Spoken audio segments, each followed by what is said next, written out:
안녕하세요. 오늘은 3강 연산자에 대해서 알아보겠습니다. 연산자는 여러분들이 프로그램을 작성하는 데 기본이기 때문에 무엇보다 잘 알아두셔야 돼요. 연산자에서 우선 산술 연산자에 대해서 알아보겠습니다. 산술 연산자를 보면은요, 산술 연산자는요, 덧셈과 뺄셈, 곱셈, 나눗셈에 있어요. 근데 여기에서 못 봤던 거를 보면은요, 마이너스, 이건 빼기가 아니고요. 마이너스 전환이라고 그래서 변수 앞에 붙게 되면은 부호를 바꿔주는 거예요. 마이너스 전환이요. 그 다음에 곱셈, 나눗셈, 나머지 연산 있죠. 나머지 연산, 퍼센트 표시로 해주는 게 나머지 계산이에요. 그리고 더하기, 빼기 있죠. 덧셈, 뺄셈이 있어요. 우선순위가 있는데요. 우선순위는 마이너스 전환이 가장 빨라요. 가장 빠르고요. 그 다음이 곱셈, 나눗셈, 그 다음이 나머지 계산까지요. 곱셈, 나눗셈, 나머지 계산이 두 번째의 우선순위를 가지고요. 덧셈, 뺄셈이 세 번째의 우선순위를 가져요. 그러면 우선 나머지 연산과 나눗셈 연산을 한번 알아볼까요? 나눗셈 연산을 봤어요. 그럼 몫이 뭐예요? 4가 몫이 되죠. 그러면 23 나머지 계산을 하고 5를 하게 되면요. 나머지 계산 값인 n이 이쪽에 들어가게 되는 거예요. 항상 이쪽에서 수식이 있으면 이쪽 왼쪽에 있는 변수로 계산된 결과값이 이쪽으로 들어가는 거예요. 문장을 작성할 때는 항상 오른쪽에 있는 값이 왼쪽으로 치환이 돼요. 계산된 결과값이요. 자, 이렇게 보면 되는데요. 만약에 이쪽에서 마이너스 23이라면 여기에 마이너스 표시가 붙어 있다면 이 마이너스 23을 먼저 인식을 한다는 소리예요. 그리고 지금 우선순위가 두 번째에 있는 게 세 개죠. 곱셈, 나눗셈, 나머지 계산이에요. 하지만 동일한 우선순위도 왼쪽에서 오른쪽 순위예요. 동일한 우선순위를 가진 곱셈, 나눗셈, 나머지 계산이 있다면요. 그 다음 순서는 이 순위는 왼쪽에서 오른쪽으로 가면서 우선순위를 두게 됩니다. 그러면 다음 페이지를 한번 볼까요? 다낙연산자에 대해서 나왔어요. 이 다낙연산자는요, 원리만 이해하면 너무 쉬운데 그렇지 않고 그냥 대강 보게 되면 문제로 출제가 되거나 여러분들이 기본적으로 사용할 때 너무 힘들 수가 있어요. 그래서 다낙연산자 설명할 때 여러분들이 주의 깊게 잘 들어주시기 바랍니다. 다낙연산자는요, 어떤 연산자가 있대요? 증가연산자가 있고요. 감소연산자가 있대요. 연산자가 지금 두 개가 있죠. C 언어만이 가지고 있는 편리한 연산자예요. 그리고 이와 같은 연산자는요. 이항 연산자라는 건 항이 두 개라는 거예요. A 더하기 B, A와 B, 항이 두 개죠. 하지만 얘네들은 어때요? A 뿔뿔, 항이 하나죠. 그래서 얘네는 1항 연산이고요. 항이 두 개인 2항 연산자와는 달리 한 개의 자료를 대상으로 연산이 실행하게 되므로 뭐라고 부른대요? 1항 연산자 또는 다낙 연산자라고 부른대요. 다낙 연산자요. 다낙 연산자를 한번 어떻게 사용하는지 볼까요? 플러스 표시가 있으면요. 증가해요. 증가고요. 일씩 증가해요. 마이너스는요. 감소를 의미해요. 마이너스는요. 부호, 사인을 의미해요. 자, 그럼 한번 볼까요? A 뿔뿔이라고 돼 있으면요. A 더하기 돼 있으면요. 이 다낙연산자가 왼쪽에 붙었나 오른쪽에 붙었나에 따라서 틀려져요. 왼쪽에 붙었나 오른쪽에 붙었나 하는 그 차이점은 예제 프로그램을 통해서 알아보기로 하고요. 우선은 기타 연산자의 표기, 이 플러스 A나 A 플러스가 뭘 의미하는지 한번 알아볼게요. 자, A 더하기 1. 항상 문장에서는 어떻게 한다고 그랬죠? 오른쪽에 있는 계산 결과를 왼쪽에다가 치환해서 넣는다고 했죠. 자, 그럼 A가 10이라는 값을 갖고 있다면 거기다 1을 더하면 어떻게 돼요? 11이 되죠. 11이라는 값을 다시 A에다 넣어주는 거예요. 그리고 감소연산자를 볼까요? A 마이너스 A라고 돼 있어요. A는 A 마이너스 1을 의미해요. 그러면 아까 이쪽에서 11이 됐었죠. 11이 된 A에서 1을 빼요. 그러면 값이 얼마죠? 10이 되죠.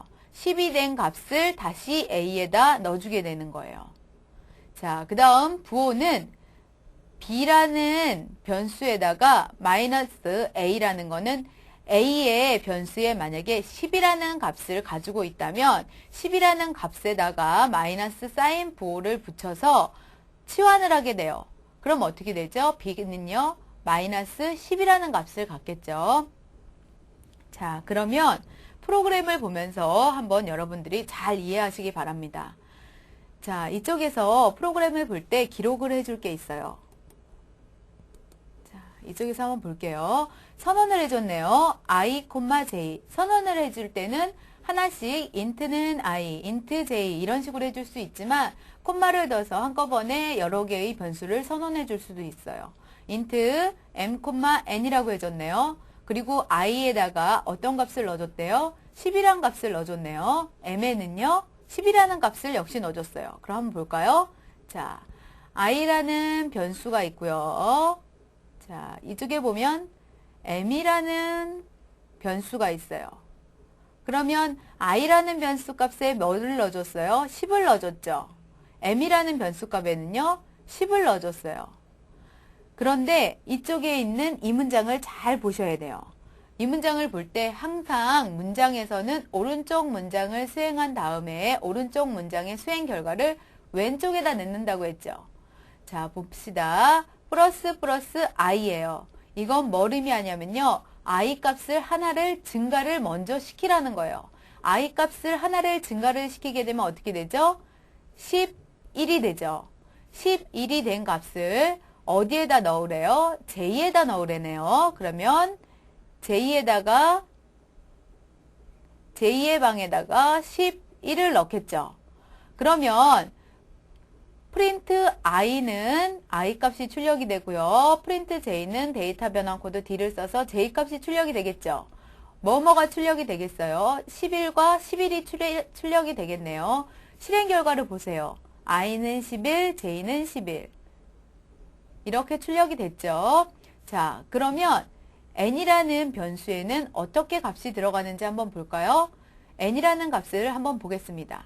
n 플러스래요. 이렇게 나왔을 때는요.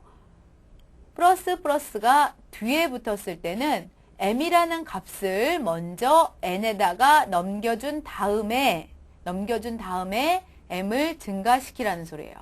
그러면 m이라는 값이 10이 있었죠. 10이란 값을 어디에다 넣으래요? n이라는 곳에다 넣으래네요. 그러면 n이라는 변수에다 10을 넣겠죠. 10을 넣었어요. 그 다음에 두 번째로 증가를 나중에 시키는 거예요. 그러면 m은 나중에 증가되니까 11이 되겠죠. 그러면 출력값은 어떻게 되겠어요? m은 11, n은 10이 되겠네요. 여기에서 중요한 건 뭐냐면요. 이 플러스가 앞에 붙었을 때는 증가를 먼저 시킨 다음에 치환을 시키는 거예요. 증가를 시킨 다음에 대입을 시키고요. 입력을 시키고 뒤에 붙었을 때는요. 먼저 값을 넣어준 다음에 나중에 값을 증가시키는 거예요. 그러면 다시 요약하면은요. 1값을 1을 증가시킨 다음에 대입. 얘는요. 대입시킨 후에 증가. 이 차이점을 분명하게 알고 계시기 바랍니다. 문제 9번을 통해서 여러분들이 다낭연산자를 완벽하게 이해해 주시기 바랍니다. 우선 문제 1번을 한번 볼게요. 문제 1번을 보면은요. 자, 이 프로그램을 보면 변수가 p가 있고 뭐가 있죠? q가 있네요. q가 있고 e가 있고 j 값이 있어요. 그렇죠? 여기에서 이 값을 p에는 3이 들어가 있어요. q에는 뭐가 들어가 있죠? 4가 들어가 있죠. 이 상태에서 어떻게 한대요? 플러스 p래요. 플러스를 먼저 증가시킨 다음에 대입을 시켜라. 그러면 p 값을 증가하면 p는 4가 되죠? 4가 된 값을 어디에다 대입시키는 거예요? 2에다 대입시키는 거죠? 그럼 2는 4를 가지겠죠, 값을. 자, 이 상태에서 여기 가로 안에 있는 문장을 먼저 실행을 해줘야 되잖아요. 근데 여기 앞에 전위 연산자가 있죠. 자, 플러스 p가 있어요. 그러면은 하나를 증가하면 뭐가 돼요? 5가 되겠죠. 5가 됐지만 다시 q에 있는 값 오른쪽에 있는 변수의 값을 왼쪽에 치환시키게끔 돼 있어요. 그럼 Q에 있는 값이 뭐였죠? 4죠. 그러면 4 값을 여기에다 다시 넣어줍니다. 넣어줬죠. 이렇게 되면 가로 안에 있는 문장이 끝난 거예요. 그럼 가로 안에 있는 문장은 값을 뭐를 가져요? 4를 갖겠죠. 4를 가진 상태에서 플러스 2 마이너스 마이너스래요. 그러면 마이너스는 후이니까 먼저 어떻게 하겠어요? 대입을 시킨 후에 감소를 시키겠죠. 그러면 4와 2가 가진 4를 더해요. 더하면 어떻게 돼요? 8이 되겠죠. j-는 8이 된 상태에서 2는 어떻게 되죠? 하나가 감소되니까 3이 되겠죠. 그러면 여기에 실행 결과값을 물어봤어요. P값은 처음에 뭐가 되죠? 4. E값은요? 3. Q값은요? 4. J는 8. 답은 4, 3, 4, 8이 되겠네요. 자, 이 프로그램을 통해서 여러분들이 한번 다낭연산자를 이해해 보시고요. 한번 코딩을 한 다음에 컴파일을 꼭 시켜보시기 바랍니다. 관계연산자에 대해서 나왔어요. 관계연산자라는 거는 두 수 간의 대소관계를 평가하는 연산자로 이때 관계가 성립되면 참이 돼서 1이 되고요. 성립되지 않으면 거짓이 돼서 값이 0값을 갖는다는 거예요. 연산자의 종류를 보면은요. 부등호 표시가 있죠. 부등호 표시가 있는데 위에 맨 처음에 있는 부등호 표시를 보면 어느 쪽으로 열려 있죠? 오른쪽으로 열려 있죠. 이거는 왼쪽에 있는 식 1이 식 2보다 작다. 항상 왼쪽을 기준으로 얘기를 하는 거예요. 그러면 두 번째에 있는 식은 어떻게 되겠어요? 식 1이 식 2보다 작거나 같다. 세 번째는요. 식 1이 식 2보다 크다. 네 번째는요. 식 1이 식 2보다 크거나 같다. 식 1이 식 2보다 같다. 그죠? 이 같다는 표시 알아두시고요. 같지 않다는 표시 여러분들이 위에 있는 것들은 수학에서 많이 배웠지만 이거는 언어에서 사용할 때 이렇게 사용하는 거니까 여러분들이 잘 알아두세요. 같지 않다는 표시요.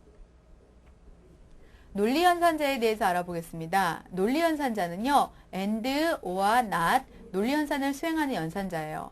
연산의 결과가 참일 때는요. 1이 되고요. 거짓일 때는 0이 된다는 거예요. 이 논리연산자의 표현 형태를 잘 봐두세요. and 연산이고요. or 연산이고 not 연산이에요. 이 not은 느낌표로 표시해 주는 거예요. 이거를 첫 번째를 보면 식 1과 식 2를 논리적으로 곱한다. 식 2는요. 식 1과 식 2를 논리적으로 더한다. 이거는 부정한다. 다시 말하면은요. 얘 같은 경우에는 서로 참값, 식 1이 참값과 식 2가 참값이 가질 때에만 이 논리연산자의 값은 참값이 돼요. 여러분들 이렇게 추상적으로 말을 하니까 잘 못 알아들을 사람도 있을 거예요. 하지만 뒤에 가면 갈수록 프로그램을 통해서 계속해서 할 거니까 지금 만약에 이해가 안 된다면 나중에 프로그램을 통해서 이해하시기 바랍니다. 그리고 여기서 알아두는 거는요. and 연산자, or 연산자, not 연산자는 이렇게 사용을 하는구나. 그러면 이 정도만 꼭 머릿속에 넣어두세요. 관계연산자도 어떻게 사용하는지 알아두시고요. 같다와 같지 않다는 평상시 사용하는 거하고 약간 틀리죠? 그러니까 알아두시기 바랍니다. 비트 연산자가 있어요. 비트 연산자는요. 비트 단위로 한다는 거예요. 비트 단위로 한다는 건 뭘 의미하냐면요. 자, 여기를 볼까요? 여기 같은 경우에는 논리 곱이에요. 얘는요. 논리 합이에요. 얘는 베타적 논리 합이고요. 얘는 좌측으로 이동하는 거고 얘 같은 경우에는 우측으로 이동하는 거고 여기 물결 표시는 1의 보수를 의미해요. 근데 전자계산기 구조나 아니면 전산학을 공부한 사람이라면 비트 단위로 하고 이렇게 한다고 하면 이해를 하실 거예요. 하지만 전공이 아니신 분들이 있을 거 아니에요. C 언어의 기초기 때문에 이거는 뭘 의미하는지 예제 프로그램을 통해서 한번 알려드리겠습니다. 자, 비트 연산자라는 거는요. A라는 값이 있어요. A라는 값이 있으면 A라는 값이 12고 B라는 값이 21이에요. 이렇게 값을 놨다고 가정을 할 때 A라는 값은요. 10이라는 값을 갖고 있지만 비트 연산자를 하기 위해서는 얘를 이진수로 바꿔서 생각을 해야 돼요. 이진수로 바꿔서 생각을 할 때는요, 다들 알고 계시겠지만 혹시나 하는 마음에 제가 알려드리겠습니다. 우선은 얘 같은 경우에는 8비트로 계산을 한다고 생각을 하고 한번 풀어볼게요. 물론 2바이트라 앞에 0000이 더 채워지겠지만 거기까지는 생각하지 않고 그냥 8비트로 한번 계산을 해볼게요. 값을 계산을 할 때는요, 이진수로 바꿔줄 때는 1, 2, 4, 8 이렇게 자승순으로 나가면 돼요.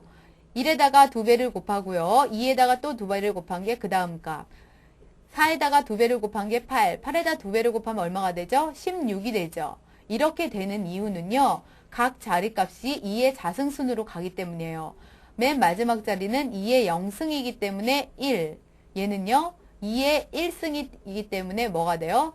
2의 1승이기 때문에 2를 한 번 곱한다는 거죠. 자, 얘는요, 2의 2승이니까 어떻게 되겠어요? 2를 두 번 곱한다는 소리죠. 그래서 12를 보면 1, 2, 4, 8. 가중치가 1이 되는 값을 더해주면 돼요. 8하고 4하고 더하니까 어떻게 되죠? 12가 되죠. 그래서 A는 10진수 12를 의미하는 거고요. 밑에 있는 거 한번 풀어볼까요? 1이 되는 가중치 값만 구해주면 돼요. 자, 여기는 1이죠. 자, 여기 없으니까 넘어가고요. 여기는 뭐예요? 4가 되죠. 1, 2, 4, 8 뭐예요? 16이죠. 하지만 0이 있는 가중치 값은 계산 안 해줘도 되고요. 남부지 값을 더해주면 돼요. 가중치 값을. 그럼 값이 얼마가 되죠? 21이에요. 이 값들을 지금부터 연산을 한번 해보는 거예요. 비트 연산자로요. 비트 논리 연산자를 한번 해보는 거예요. 그러면 AND 연산, OR 연산, 익스클루시브 OR 연산이 있어요. 그러면 여러분들은 각각의 특징을 알아야 되는데요. 여기서 진리표를 이용해서 일일이 설명할 수는 없고요. 간단하게 설명을 드릴게요. AND 연산일 경우에는요, 1이 되는 경우는 둘 다 1일 때만 1이 돼요. 둘 다 1일 때만 1이 되면 어떻게 되겠어요? 여기 같은 경우에는 00이니까 1이 안 되고요. 00이니까 1이 안 되죠. 마찬가지고요. 01이니까 1이 안 되죠. 11인 경우가 몇 번째예요? 자, 6번째 비트가 1이 되네요. 그죠? 그러면 하나, 둘, 셋, 넷, 다섯, 6번째만 1이 되고 나머지는 0이 된다는 소리예요. 그러면 AND 연산을 한 결과가 이 값이 나온다는 거예요. 그러면 이진수로 이 값이 나왔기 때문에 이진수 이 값을 10진수로 바꿔주면 어떻게 되죠? 4가 되겠죠. 그래서 출력값이 C를 하니까 뭐가 돼요? 4값이 출력이 됐죠? 여기에 있는 이 연산을 말하는 거예요. 비트 연산자는 간단하게 이렇게 너무 복잡하게 알고 싶지 않다, 간단하게 알고 싶다 하시는 분은요, 비트 연산자는 비트로 연산을 하나보다 그렇게만 알아두시고요. 이 연산자 어떻게 사용하는지 알아두세요. 그리고 지금은 어렵다면 나중에 C 언어 책을 접할 기회가 있으면 그때 한번 읽어보세요. 자, 오화 연산 같은 경우에는 어떻게 하냐면요. 둘 중에 하나만 1이면 무조건 1이에요. 둘 중에 하나라도 1이면 무조건 1이에요. 그러면 여기에서 한번 찾아볼까요? 앞에 비트, 세 비트는 다 0이니까 0, 0, 0이 되겠죠. 그리고 여기도 1, 1, 1, 0, 1이 되겠네요. 그러면 AND 연산을 하면 어떻게 돼요? 앞에 있는 첫 번째 비트는 0, 0이니까 0. 그 다음도 0, 0, 그 다음요 1, 그 다음은 1, 0이죠. 여기서도 1. 마찬가지 1, 1이니까 1, 그 다음 0, 0이니까 0, 그 다음 1이겠네요. 그럼 이 값을 따져주면 29가 나와요. 29가 나와서 결과값이 29가 됐죠. 그리고 익스클루시브 오화 연산일 때는요, 서로 다를 때만 1이에요. 다시 말하면 A가 0이거나 0, 1이거나 아니면 1, 0이거나 서로 값이 다를 때만 1이 되는 거예요. 그럼 볼까요? 0, 0이니까 같고, 같죠? 얘는 틀리네요. 그러면 어떻게 되겠어요? 앞에 있는 0은 0, 0, 0이 되고요. 그 다음은 0, 1이니까 다르니까 1이 되고요. 1, 0이니까 1이 되고요. 1, 1이니까 0이 되고 그 다음 어떻게 돼요? 0이 되고 1이 되겠죠. 그러면 이 값을 더해주면 되겠죠. 여기는 1이고 4, 8, 16, 1, 2, 4, 8이 되죠. 그리고 여기는 뭐가 되죠? 16이 되죠. 그러면 값을 더하면 어떻게 돼요? 25가 나오겠네요. 논리연산자가 뭐라는 기호를 알아두시고요. 그 연산자가 어떻게 돌아가는지 이런 형태로 돌아간다 하고서 알고 계시면 돼요. 물론 논리연산자를 자주 사용하진 않아요. 하지만 C 언어를 사용하면서 반드시 나오는 연산자이기 때문에 한번 배워봤습니다. 자, 사막연산자에 대해서 나왔어요. 사막연산자는 어떤 건지 한번 볼게요.